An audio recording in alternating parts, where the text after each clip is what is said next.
Welcome to episode 203 of the Ben Briggs podcast. I am Ben Briggs. It is Tuesday, he says. Tuesday, the 13th of April, 2021. And let's reach for the tea. I hope you're all doing all right out there, people. Having a good week. I have... been up to a few bits this weekend, but just like getting everything organised and shit like that. I've been decorating again, people, because obviously, as has been foretold in previous Ben Briggs podcasts, whatever the plural of that is, podcasts, apostrophe S. Briggs Towers is sold, so I have I've basically done the deal and shit like that, and I said that I would fucking replace everything, put the holes back in the walls and shit like that. So I've been decorating and just making not to my usual standard of decorating, whacking a bit of filler in and rubbing it down and just whacking some paint on top of it and shit like that. Ain't my gaff no more, sweetheart, is it? As they say. But yeah, so I've been doing that the last few days and just sorting everything out and starting to move things up a little bit at a time. You know what I mean? Just so it looks a little bit more. It looks as though I'm doing something. I have no idea how long it's going to take. They've given me an initial date of the 9th of July, but I think because of the COVID, whatever, 19 shite that's going on, I think everything's taking a little bit longer. So we shall see. Really, I just, once you make that decision, I don't know why the process takes so long. You know what I mean? I know they've got to do searches and shit like that, and I've had, the boiler serviced because that hasn't been serviced for however long. You just, as long as it works. I think the last time I had it serviced, it broke down. So, if it ain't broke, don't fix it sort of thing, is it? Isn't it? That's what the sort of philosophy most of us have towards a boiler. We just hope and pray that it doesn't go because it's going to cost you a fucking fortune to fix. So I've had that shit done. I've got to decorate the stuff. I said I'd clean the carpets when I moved out, but I can't do that until I've got most of my furniture out anyway. And I'm gradually just descaling everything. It's really weird how... The one thing I've noticed is it's really weird when you take down... Like, I've taken down all my pictures, all my little shitty bits that I had on the wall and that, and how little it feels like home after that. After you take all your little bits down, it's just like a bare, empty shell at the minute. Which is also, as well, I've had to fuck around with the sound on this, because it was totally more echoey and sounded like not as good as it did before. Hey Ben, it sounded shit before and it sounds shit now. Well, it's as good as it is. I'm sitting in a fucking lounge with no sound treatment in an open plan lounge with a fucking kitchen over there, and I'm doing my best, people. I'm doing my best. But it's amazing how all those little trinkets and things that you've got actually make the place feel like home. And now it just feels like, I don't know, it just feels like somewhere I'm squatting. It just feels, I just want to get on to the next, I just want to get on to the next period in my life. Close this chapter and just open the next one. Yeah, so anyway, that's what I've been up to. Basically, dehoming my home. That's what I've done. Taking all of the individual items that make this my home and just making it a bare shell. Basically, the good thing about it is I've managed to leave a few bits. I'm going to be leaving a few bits. I think I said this before, like curtains and fucking light shades and the blinds and fridge freezer as well. I'm leaving that. Basically, I just thought, well, you know, it's going to be a ball ache. There's already a fridge freezer where I'm moving into with, you know, with my lover and partner, as they say. Yeah, she's already got a fridge freezer, so it was just a ball ache of moving it. I mean, like, the fridge freezer is probably about 10 years old. Probably not that old, actually. Probably about 5 years old. Why are you saying it's 10 years old, Ben? Why are you bigging it up? I don't know. I just remembered, like, it's not the original one I moved in with. But yeah, it's probably about 5 years old, and I just thought, for the sake of fucking the ball ache of moving it, and I'll probably break it on the way, whilst I'm moving it, because they're absolute ball ache to fucking lift, and you've got to like defrost it and shit like that as well, and all the water gets all over the place, and then you have to mop it up. I thought, for the sake of that, I'm willing to just sacrifice it and leave it here. Everybody wants their freebies. I don't know why these people. I mean, they're nice people and that who are moving in, and I have to say that because just in case they listen to the podcast, we're not going to buy his flat anymore because he doesn't like us. No, they seem nice enough people, but I wouldn't want somebody else's fucking curtains or like shit when you move into somebody's house. I remember like moving into a place years ago, the first place I ever bought. And they said, "Oh, do you want any?" And I was like, "No, I didn't even want the fucking carpets, to be perfectly honest." I went through and cleaned all the carpets. I had a carpet cleaner come in and clean all that shit. And it's just looking at, you know, how other people live. I think I was lucky moving into this place because it was new. It was brand new. I was lucky because nobody else had been in there. You got nobody else's filth about. You know what I mean? The first place I moved into, the hob, it was like an electric hob, and you know, you get the hob rings. They were fucking rusted to fuck. But I mean rusted to fuck as in breaking off rust. I don't know what the fuck they'd done in there. Just kept it like a moist environment or something. So I had to get a new like oven. And I remember moving in and cleaning the top of the cupboards in the kitchen, and they must have had a deep fat fryer, or they were like frying a lot of stuff. There was grease thick. It was like about a centimetre thick, about half an inch thick, with grease on top of the fucking cupboards in the kitchen. It was just rank. I remember cleaning that and just, you know when you're gagging, when you see, and the thought of like what is in that grease and that, and you're like, you're just holding the boil and fucking sick back. That's what it felt like anyway. But anyway, so we're getting there. We've started teetering on the edge of moving out. That's what I'm saying. To be honest, I've only got a few big bits. I've got the sofa, a chair, this chair that I sit in that I'm taking with me, and my podcasting stuff, washer dryer. I've got to take that, and then I've got like a double bed and chest of drawers in the bedroom. Everything else is like, it was like built-in wardrobe, so I can just fuck that off, leave it. But it's amazing how much crap you accumulate. How many like the other day, like I was clearing out like one of my cupboards, and I like trainers, right? I buy quite a lot of trainers. Some of them I wear, some of them I just store in a box, and you know, and I haven't worn.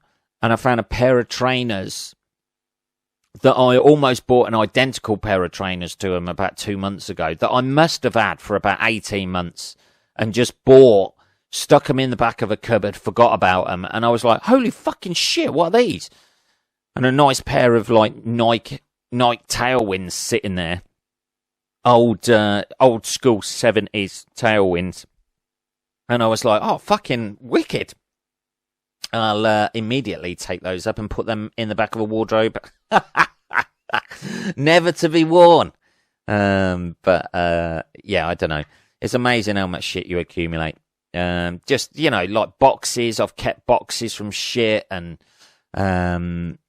because I'm always one of those sort of people who keeps the box for shit because I'm a natural pessimist. That's why I keep the boxes, people. I am a natural pessimist and think this is going to fucking break at some point. And as soon as I throw the box away, like for something like a Hoover or something like podcasting equipment or something like that, as soon as I throw that box away, the fucker's going to break. And then I have to send it off and they go, have you got the original box? No, I haven't because I fucking trusted your manufacturing process. I threw away the box. I know I shouldn't have trusted you, but I've trusted you. Anyway, let's calm down a little bit. Let's have a little bit of tea. So anyway, that's what I've been up to. Basically scaling back everything at Briggs Towers and trying to box it all up and gradually move it up. Obviously, I'll tell you what, my old car, this is where I miss my old car. My old Ford KA. Yeah, I know they're a small car. I know they're a shit car. But I tell you what, you can get a lot in the back of that when you put the seats down. The old Mini convertible is sadly lacking in the storage capacity of what it can take. You can get barely fuck all in the boot. On the back seat, you can get barely fuck all because it's got sports seats. I know, people. I know. I can feel you getting all excited about the sports seat. But they're moulded, aren't they? So if you put anything heavy in there, you can fuck the seats and shit like that, like the moulding of the seat, because it's only like sponge or whatever. So I'm taking like about 3 boxes up at a time. This could take me a while. Could take me a few trips, baby. And you can't really get a lot in the boot. And you can put the seats down, but if you put the seats down, they don't go down brilliantly, like flat, like the old ones in the Ford KA, because obviously they're sports seats. And yeah, anyway, I might have to hire a van. That's the point. I'm trying not to, because I don't want to deal with those fucking idiots at the van place or whatever. The last time I tried to hire a van for something, I hired it, and then I went back 2 weeks later to hire another one, and then they were like, oh, there seems to be a problem with your fucking driver license or something like that. It's not showing up on our system. And I was like, well, 2 weeks ago when I came here and hired a van, it showed up on your system. Oh, wow. And then they try and put that onto you. And you're like, well, I haven't changed anything. My driving license has been sat in my wallet for 2 weeks. I haven't even got it out since the last time I put it back in after hiring a van off you. And for some reason, oh, well, we don't seem to have a record of that. Okay, do I have to take a selfie next to your fucking van every time I hire it off you? So I don't want to deal with those bastards. So I'm trying to do it myself. Although I may have to. At some point, you have to get sucked into that world, don't you? When you have to move bigger stuff. Anyway, let's have a look at what's been going on, shall we? Anyway, that's my little news update for you, for what I've been up to. Anybody going through a house move or anything like that who's listening to this at the minute, I fucking feel for you, because it is a painful, laborious process of packing everything up. There's something very sad, I think, about packing all your possessions into a box and moving on and leaving things behind and throwing things away that you were like, oh, I'll probably keep this, it might come in handy, and you're just like, no, I've never used that. Anyway, what's been happening in the world? Let's have a little look at this. This is a Simpsons related thing. The actor Hank Azaria, who portrays various characters in the Simpsons, but in the Simpsons, but one of them is Apu, the Indian guy. He a white guy playing an Indian guy. Nobody likes that no more, baby. So he has apologized to every single Indian person. That's a lot of apologies. I think he's just done a broad apology, basically. He hasn't been around India saying, I'm really sorry about my portrayal of Apu. And they're like, who? He said that it is, so he's apologised to every single Indian person for his portrayal of Apu in The Simpsons, saying it was like a stereotypical character or something like that. Is he giving the money back? Is he? Fuck. He said that it had also taken him some time to realise that his portrayal of Apu was offensive to the Indian American community. And he said, I really didn't know any better. Here's the thing about this, right? I think they've stopped that character now. Sorry, I had a bit of tea there. I think they've stopped that character now. They're not doing the character of Apu. I don't think so. Apu character stopped. Oh, stopper stopped. Yeah. He's stepping down from voicing Apu, apparently. The character has been criticised for years for reinforcing racial stereotypes, right? Every fucking character on that... Here's my theory, right? Well, here's what I believe.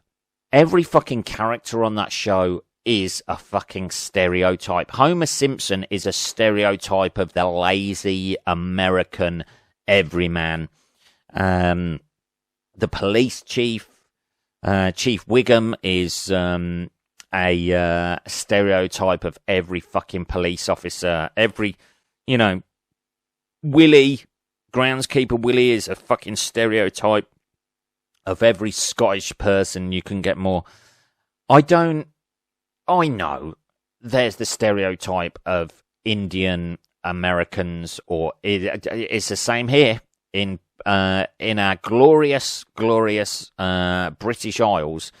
Is the stereotype of the Indian guy running the corner shop, or running the Quickie Mart, or running, not Quickie Mart, obviously, but running the corner shop, the local shop. There's the stereotype of that. But those characters are all stereotypes anyway.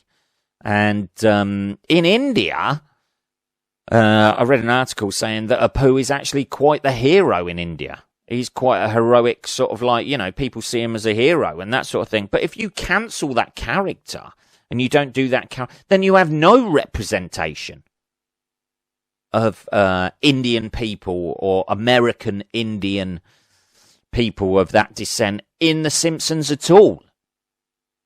Why not? Here's my thoughts on it. Why not keep that character? If Hank Azario is uncomfortable about voicing him, I'm sure there's other people who could voice him. I don't really subscribe to the...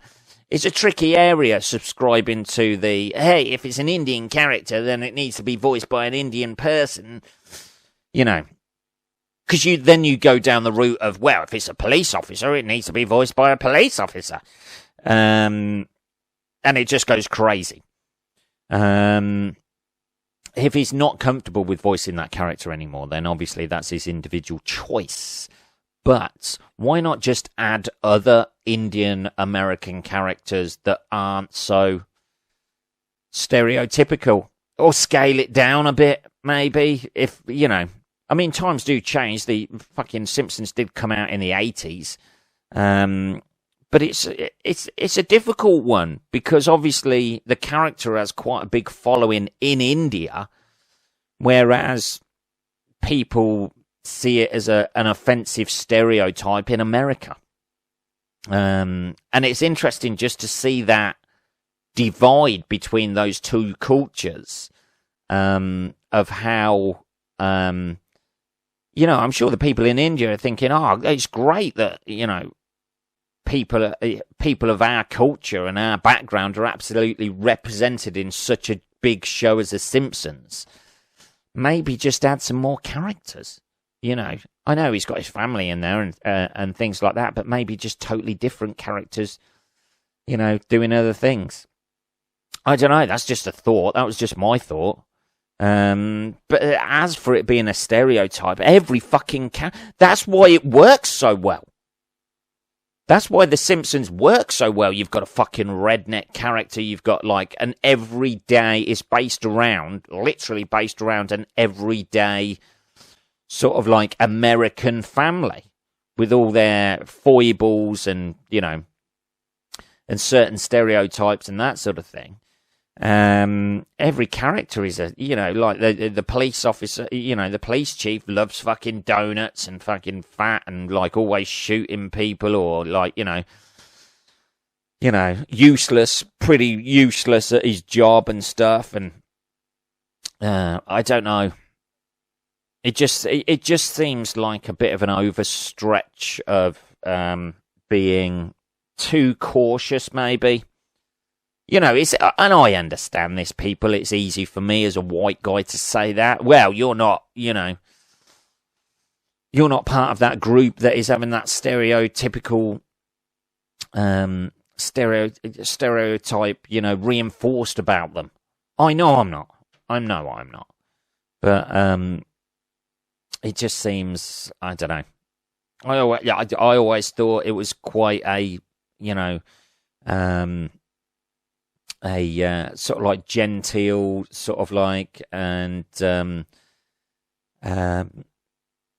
sort of like portrayal of a character. But maybe that's me. Maybe that's just hey man. Maybe that's my privilege going in there, going, hey man, I don't see the problem with this.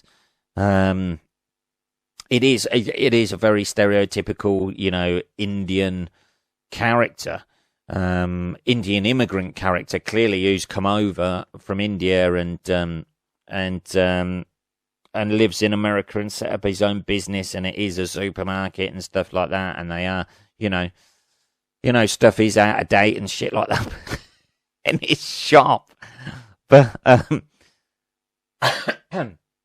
we have in where I grew up, there was a corner shop owned by Asian people, and we did used to call it the out of date shop because there was an awful lot of out of date shit in there. We still call it that.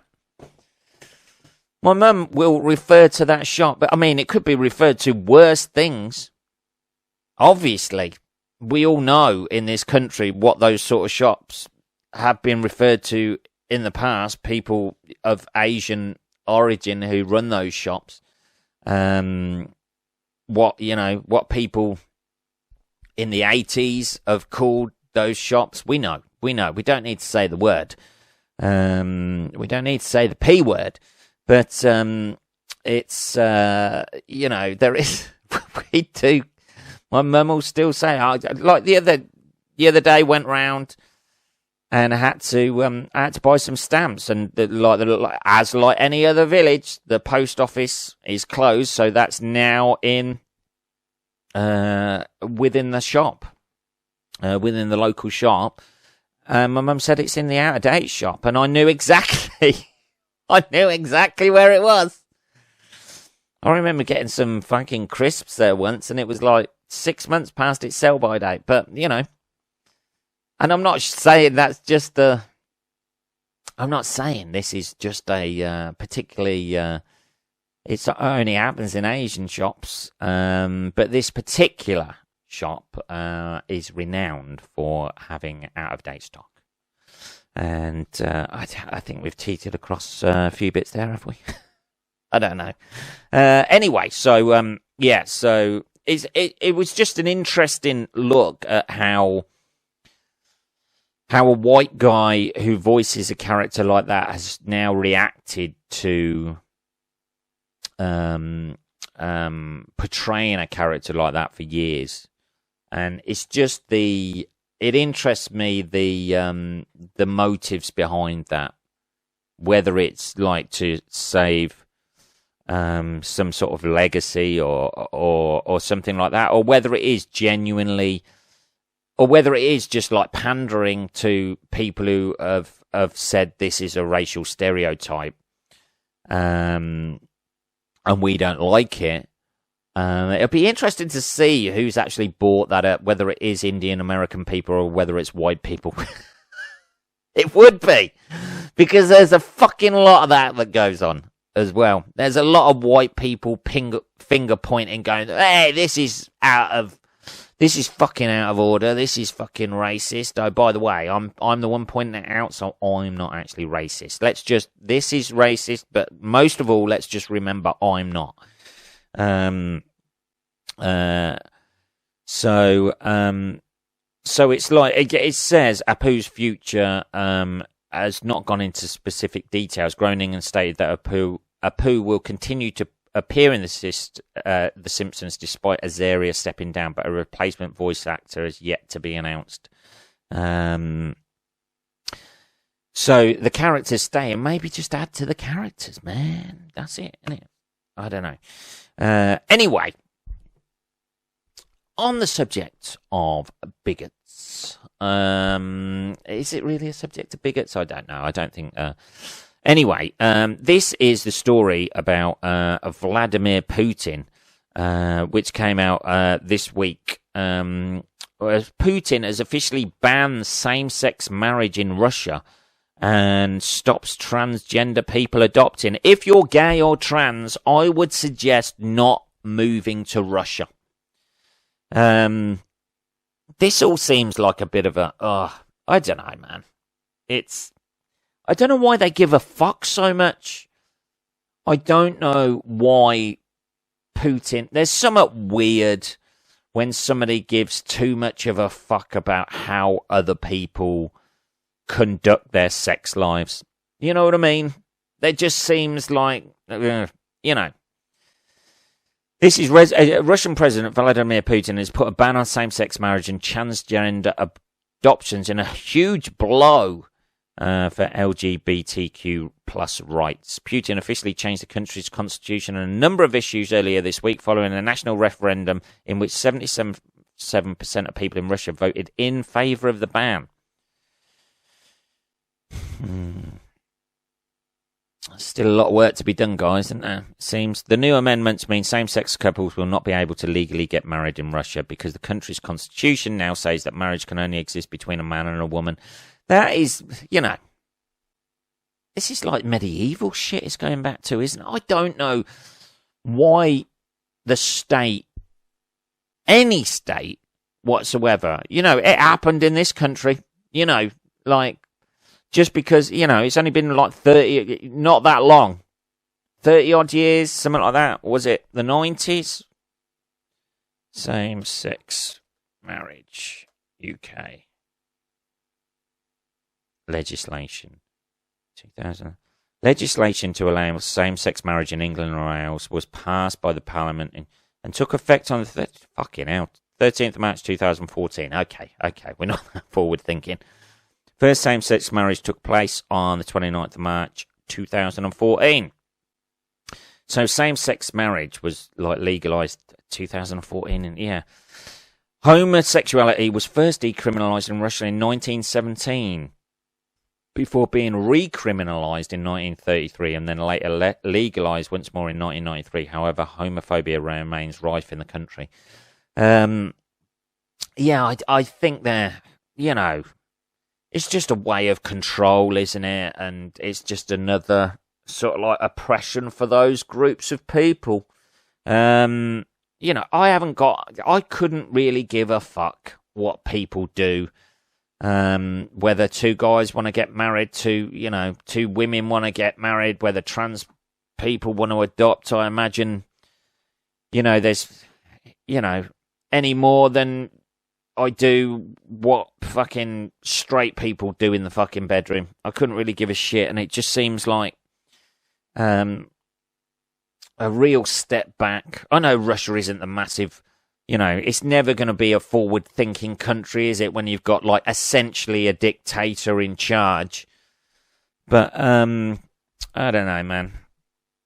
It just seems that a figurehead, I'm not saying our figurehead is any better, really, Boris Johnson, with, like, the fucking shit that comes out of his mouth at times, and some of his views and stuff like that, but, you know, it just seems like it's almost like a macho sort of like thing, innit, with Putin. Everything seems to be like a macho thing where, you know, they promote that. that macho sort of like image, and at the detriment of other people. Can you imagine that though? Like if you know, like this is coming from a straight guy, but you imagine like you want to get married to somebody, you're a gay guy, you want to get married to your partner, and that's fucking illegal. It's not going to make you feel completely welcome in that country, is it? Fuck's sake. What are we on? 30 minutes, people. We have done it. Lighten up, Russia. You know, you're the people. You're the, you know, I'm talking, I never get listeners in Russia. This is not, I'm not sure I'm going to change anything on here. You know, you've got to know your limitations, people. I can draw your attention to the shit that's going on, but we've got to know our limitations on this.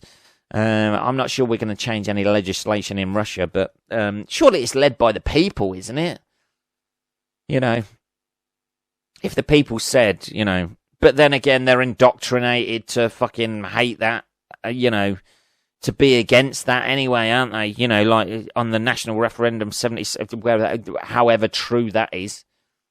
I think most people, you know, don't really give a fuck. They don't know. You know, most people don't over here. You get homophobia, obviously, when it's not the fucking open-minded utopia we want it to be in this country. But I think, like, you know, there's always going to be fucking idiots, isn't there? There are always going to be bigots and stuff like that. But, you know, I think things have come a long way in this country. And it just seems like step backs like this, you know, like, have a knock-on effect for the fucking idiots who live over here as well, you know what I mean? It seems to be like an underground sort of like idiot fucking bigot culture that people will jump on because like Putin's done it, not the fact that he's a fucking dick anyway. Anyway, what a open-minded way to finish this episode of the podcast. That is episode 203. If you have any questions or anything like that, or you want to chat to me, it is just podcast@benbriggs.co.uk. I will be back on a Saturday, motherfuckers. Have a good rest of your week. I shall speak to you then. Take care.